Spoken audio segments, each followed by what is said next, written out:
into it. Soul Not For Sale podcast. Coach Colin here. We're talking about Trump and how he transformed the Republican Party. That's what Joe Rogan is talking about. And then I'm going to discuss how that actually happened, because, you know, his guest is saying that the Republican Party doesn't read the same way. The MAGA movement is not the Republican Party. It's actually something else completely. And I kind of disagree with that. Trump is way more masterful in what he's done than I think anybody wants to admit now. I think years from now, we'll start to admit it. His supporters will admit it now because they can feel it. They're a part of it. But a lot of people who are looking from the outside, they're not willing to appreciate how intelligent he is in regards to how he recrafted a party. Let's get into it. Control with that assassination. How much is them continuing to maintain control with a certain amount of democracy? And how much was that an aberration that then returned us to our normal course? And that's a good point. A certain amount of democracy. A certain amount. There's clearly a certain amount. Yeah. Well, which is one of the reasons why they're so terrified of Trump. Like, there's a certain amount of the stealing they can do. If let's imagine if it is dirty and you really can manipulate elections, how much can you manipulate by? Can you manipulate it by 30%? You know, because we don't know. And as long as they can have you believing in the polls, this is what's really important. Polls. Kamala Harris is up by 3%. Oh, she's up. She's winning. Like, who the f*** are you talking to? Who are you talking to? Right. And you're not talking to me. What narrative is it in which Kamala has done something that might have caused a surge in her popularity? Like, I didn't see it. Well, some magic. It's like, you know, there's that theory, that concept about multiple dimensions, multiple universes that we all live. Sure. Yeah. This possibility that there's infinite numbers of universes all around us all the time, and we enter into a different timeline. We entered into a different timeline. Well, clearly, I mean, something happened. I think the multiverse thing is nonsense. I think it's an accounting scheme for figuring out how to deal with the fact that actually the universe is not deterministic, which people wrestle with because we don't exactly know why it isn't. But to your point about how much can they cheat, I call that factor, which none of us can put a number on. Maybe they can. Right. I call it the cheat factor, right? The cheat margin. And one of the things that I'm trying to convince people of is that it's not hopeless because they can cheat, but it means that you have to succeed at a level that exceeds their capacity to erase it. Right. So that's what we're talking about. So we're talking about, like, maybe they can cheat by 10%. Right. And what we know, and I think actually we owe Trump a huge debt of gratitude for proving something that I couldn't have told you if it was true before he won the presidency, which is there still enough democracy left in the system for something to upend the plan? Right? Because he was clearly off narrative. Right. And he did become president. So he did something for us that I don't know anybody else who could have done it. Yeah, it would take a person with that kind of personality that could withstand that kind of abuse. Because he didn't freak out at all when they went after him. He's like, Right. Just brushed it off like it was nothing. And no one's done that. He's also the only guy that's ever gone through 4 years and didn't age like he went through 30 years. That's true. He aged normal. Yeah. He's used to it. He's used to pressure. You know, and Bush, he aged a ton. Obama aged a ton. Everybody aged a ton. Biden was already cooked before he got in, but he aged a ton. I mean, Biden from 2019 to today is a different person. Yeah, and he was already visibly degraded, but wow, was it a precipitous decline. Big jump now. Yeah. Trump was fine. Yeah, Trump physically. And actually, I think he sounds better. I think, he drives me crazy sometimes when he talks, but I think he's getting better at it. I think he's trying to be a little bit more reasonable, and try to appeal to more people because of that, that effort to be more reasonable. Like he's changed his mind about a lot of things. He's talking about legalizing marijuana. He's talking about all these different things that are like where, you're going to get a lot of different responses from, like, the hardcore Republicans are not going to be for that.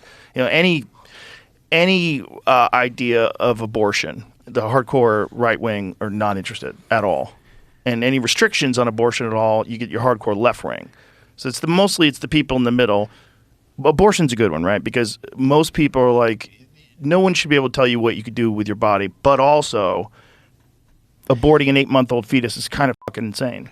Yeah, I mean, the funny thing, and I've been saying this forever, is that almost everybody agrees on the basics on abortion. We're supposed to not be able to even talk about it. Right. But most people believe that abortion is negative, that if you've got a blastula, right, a clump of cells that doesn't yet have a nervous system, that you have the right to terminate that pregnancy, and that the farther you go through that pregnancy, the less right you have. And most people are incredibly queasy about it, I think, as they should be in the third trimester. And, that's what we agree on. And so it's really the extremists on both sides that we are up against. But to the question of what Trump is doing with an issue like this, I want to make a couple points. One, I think there are two issues that are getting tangled. One, I think he's politically going to some places that are not traditionally Republican, because I think he's destroyed the Republican Party. I just don't see the same Republican Party I remember at all. I see a different thing, and it's a MAGA party. Yeah, it's a MAGA party. Right, exactly. And that's a very different thing, because I see MAGA as mostly the labor faction that was cut loose by the Democrats in the Clinton administration. And so they've now found a home under MAGA. Interesting, right? Like, because blue-collar people were generally union people, which were generally Democrats. Totally. And then Clinton turned the Democratic Party into a second corporate party, so that those people were homeless. And then Trump picked them up as MAGA, and they're now under the Republican banner. But it doesn't read like the Republican Party at all to me. And now it's picked up I don't want to say technocratic, that's dismissive, but it's got this Silicon Valley component to it. Yes, that's recent. Yep. That's recent over the last year. Yep. Yeah. It is interesting, right? Because we did, growing up, always associate unions and blue-collar people with voting Democrat, because Democrats were looking out for the middle class, looking out for people's best interests, supporting unions and fair wages and funding schools and all that kind of stuff, keeping neighborhoods safe. And Republicans were more like small government, you figure it out. I don't want to pay taxes. Yeah, stingy. And they were the ones that are encouraging war. Yep. Which is crazy today, that you have this massive 180-degree shift. And the Democrats are talking about how important it is that we keep funding Ukraine, and that, we have some sort of whether you're pro-Hamas or pro-Palestine, I should say, or whether you're pro-Israel, there's involvement in that. No one is saying, no Democrats are saying we need to get the fuck out of there. Right. They're saying we need to free Palestine. Oh, okay. How are you going to do that? How much is involved in that? Are you going to bring in people? You're going to send people there? Like, what are you going to do? Are you going to kill people for this? What are we doing? The Democrats you guys are looking for war. You're not looking for peaceful solutions. Like, this is kind of weird. This is interesting. That we need to beat Russia. Are you out of your fucking mind? Right. Are you serious? Do you know how big that place is? Do you know how much military force is behind Putin? What are you talking about? What are you talking about? Like, what if he just decides to go nuclear at any point in time? If he gets pressured, you keep advancing further and further into Russia, and he's like, I'll just end this right now. I'll just turn Kiev into a fucking sandbox. Boom. 100%. I'm laughing, but he's right. He's 100% right, and it makes you really wonder, what are they thinking? And again, kind of speaking to what Joe's touching on right now, who was the person that kind of announced the crossing of that red line that Russia had? Kamala Harris. She was the one who said, Ukraine will be part. We want Ukraine to be part of NATO. And he was just like, oh, well, I guess we're done here. I guess we're just doing war now. Okay. Well, let me know how far you want to go, because I can always bring something to your soil as well, if that's how we're going to do it. And it's a crazy place to be in. I think that was, people beforehand were talking about World War III, but that's when a lot of people started being like, is this turning into World War III? Those of us who knew about the red line, because a lot of people still to this day don't even know about, Putin had this red line. He had these certain things where it's like, you do not do this. Ukraine does not get to do X, Y, Z. And Harris and Biden were just like, let's do it. Let's do it. Let's do as much as we can. And it just goes right back to, you cannot think about, there's no way there's not some kind of attack within going on. There's just not. When you see things like that in the border and everything, it's like, most of the things going on, it's like, as much money as we can get out of the country. Let's get it out of the country. And screw these people who put us in office. Just whatever. Who cares about them? It's like, you very much dislike the people. I don't say that about many politicians. You can say they're corrupt and this and that. This administration just seems like they just dislike the people. It's weird. It's very, very weird. Right down to Biden just being like, you ain't black if you don't vote for me. Yeah, it's like, okay, oh, what's going on? Kamala Harris is like, I'm black now, everybody. Black people vote for me. It's like, you hate us.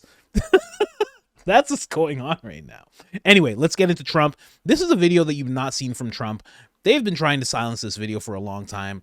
This is the beginning of Trump trying to unify things. Now, when they say that he destroyed the Republican Party, he didn't destroy it. He always had this vision, and you can see back there, it says Pence behind him. You see right there, it says Pence. This was a while ago. He's always had this vision of unifying things.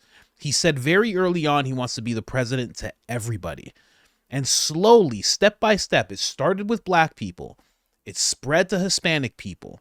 And even now, we're getting to the point where it's just straight up lifelong Democrats. He has always had this vision of unifying. So it's not that he destroyed the Republican Party. He transformed it. And, I won't say single-handedly, but he's the one that started it, for sure. Here, let's get into this speech. I'm sure you guys haven't heard it. Grow the African-American middle class and to provide a new deal for Black America. That deal is grounded in 3 promises: safe communities, great education, and high-paying jobs.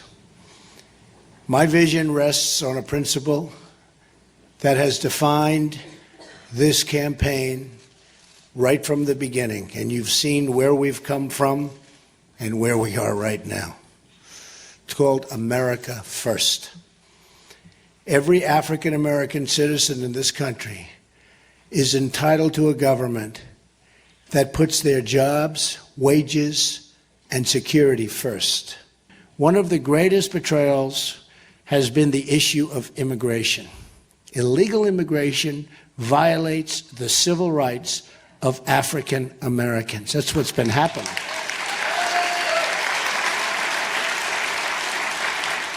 No group has been more economically harmed by decades of illegal immigration than low-income African American workers.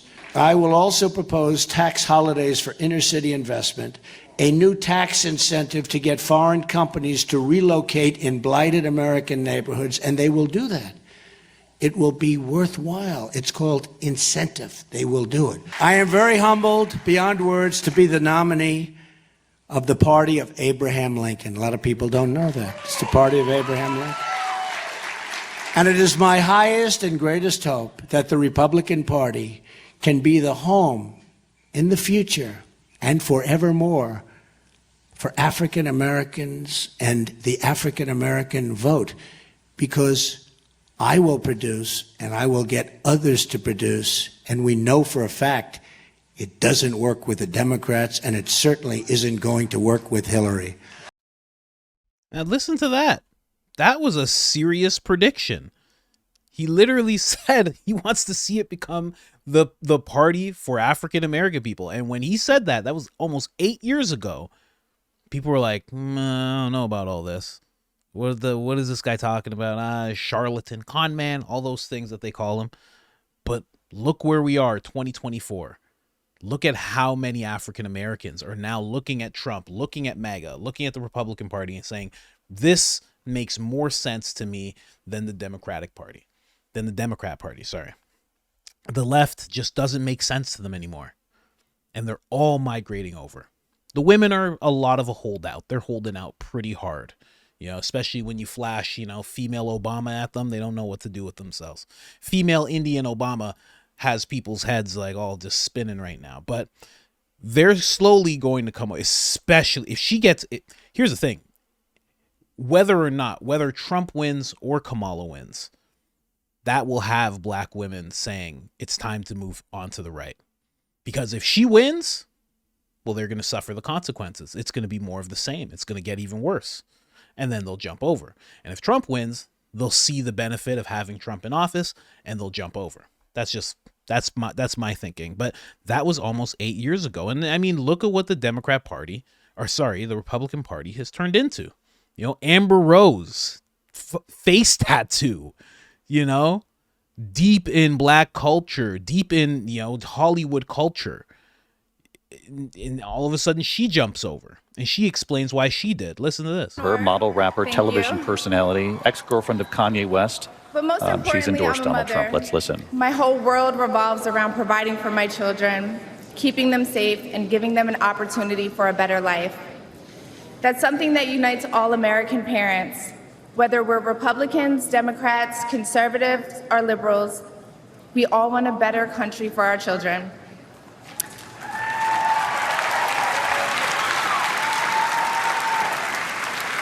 But I'm here tonight to tell you, no matter your political background, that the best chance we have to give our babies a better life is to elect Donald Trump President of the United States.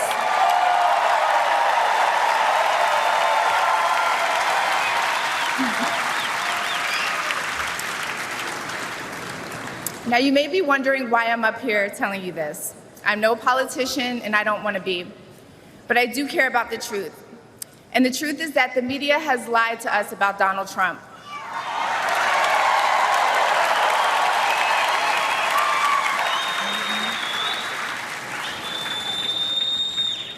I know this because for a long time I believed those lies, so I'm here to set the record straight. The first person I knew who supported Donald Trump was my father. I was shocked. My entire family is racially diverse, and I believed the left-wing propaganda that Donald Trump was a racist. My father said, "No, he's not, Amber. What are you talking about?" And when I insisted, he said, "Prove it." So to prove my father wrong, I did my research and looked into all things Donald Trump. People have to do their research. I watched all the rallies, and I started meeting so many of you, his red hat wearing supporters.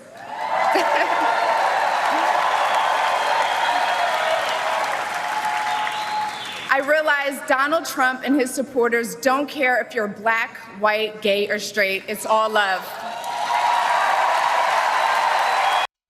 So like so many people, she ended up waking up. Now, this is somebody who's deep in Hollywood, you know, face tattoo, deep into the culture, all of those things. And all of a sudden, she's a part of it. And a lot of people who were, you know, I guess you can say, we'll say conventional Republicans, they were mad.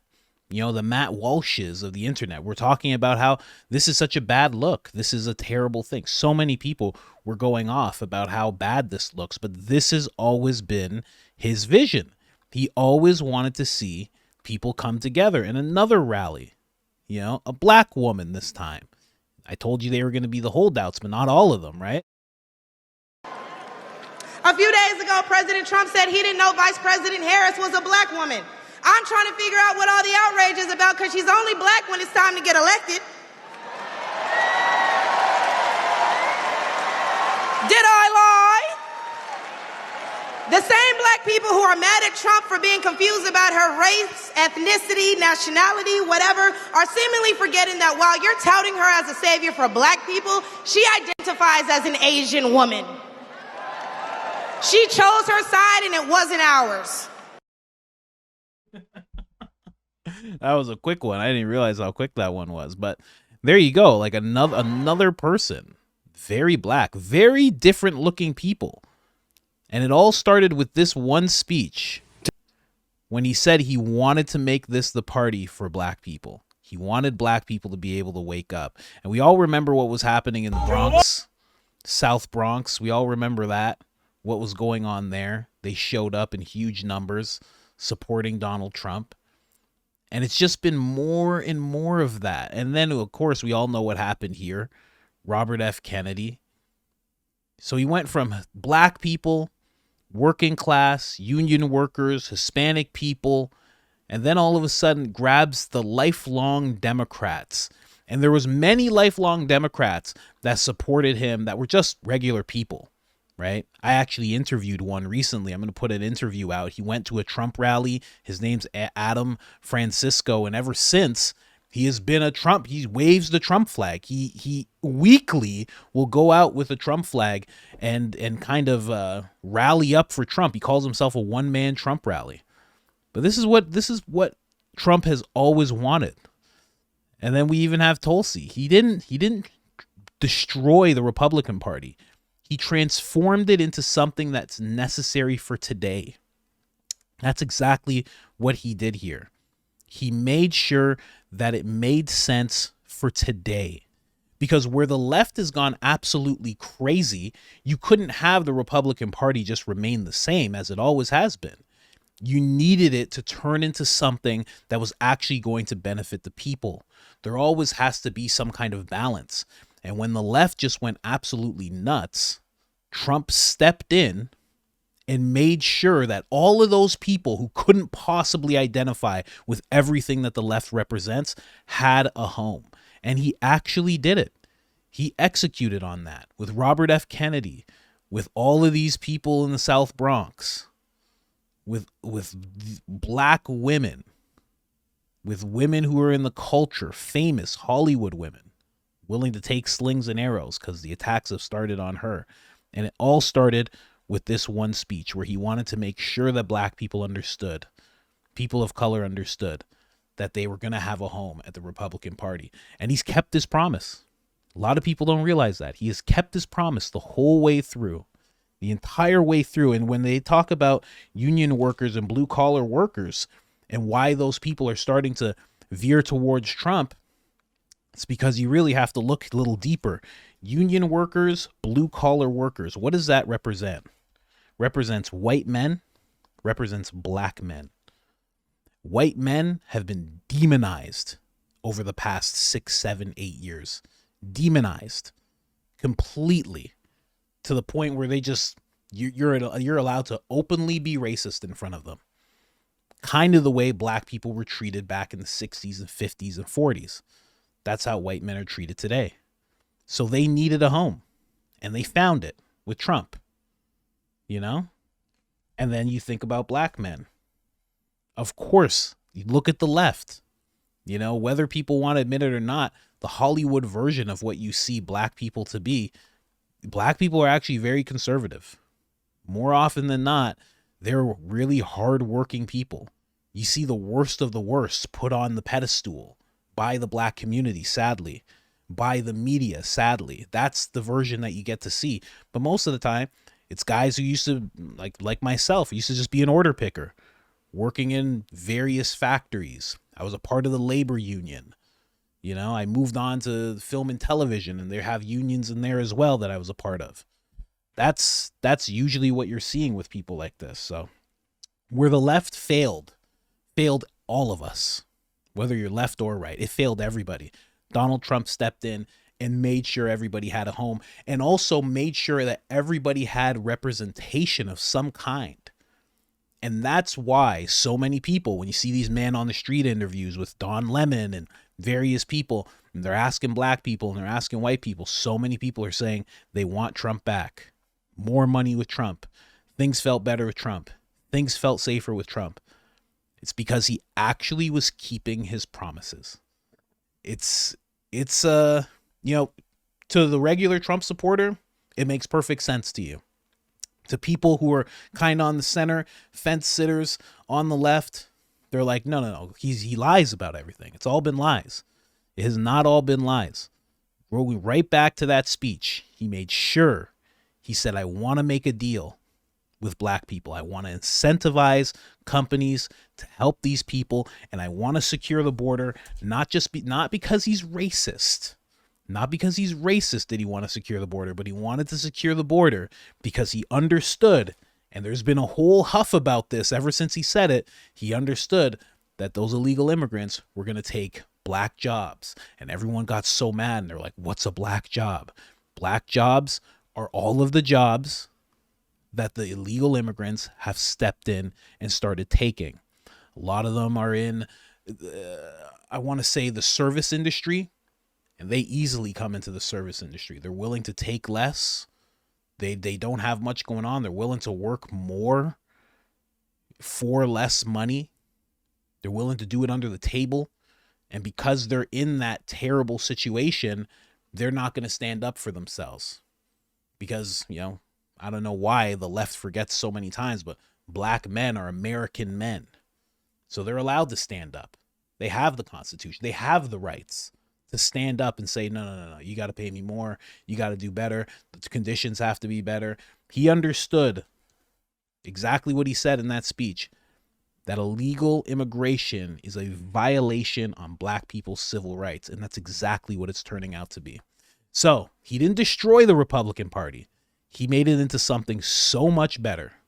And as we see RFK and Tulsi and Elon Musk and now Brett Weinstein even, and all these people jumping on board and saying that this has to be the party that people have to support, it's turning into somewhat of a unifying dream.